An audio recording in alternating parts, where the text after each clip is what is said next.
ప్రభువు నామము ఒప్పుకొను ప్రతి వాడు దుర్నీతి నుండి తొలగిపోవలెను.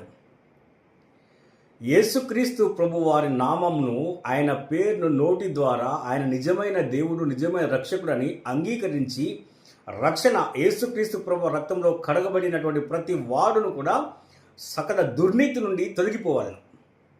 ఫర్ ఎగ్జాంపుల్, జక్కయ్య పన్నులు వసూలు చేసేవాడు. ప్రజల దగ్గర అన్యాయంగా ఎక్కువగా పన్నులు వసూలు చేసి ఉన్నాడు. కానీ యేసుక్రీస్తు ప్రభువారు ఆయన దగ్గరికి వెళ్ళిన వెంటనే తన సకల దుర్నీతిని ఒప్పుకొని విడిచిపెట్టేశాడు. అలాగే సమరయ స్త్రీ కూడా తను చేసిన దుష్ట కార్యములన్నీ కూడా ఆ దేవుడు ఆమెకు తెలియపరిచాడు. ఆమె సకల దుర్నీతిని విడిచిపెట్టేసింది.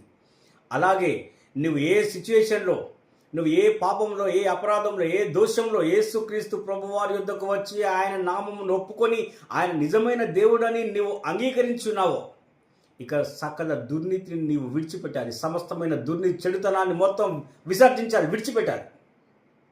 దేవుని నామము అన్య జనుల మధ్యలో నవ్వుల పాలు కాకున్నట్లు ప్రతి వాడును యేసుక్రీస్తు ప్రభువారు మనల్ని పరిశుద్ధులుగా పిలిచాడు. కాబట్టి సకల దుర్నీతి విడిచిపెట్టి పరిశుద్ధంగా జీవించాలి.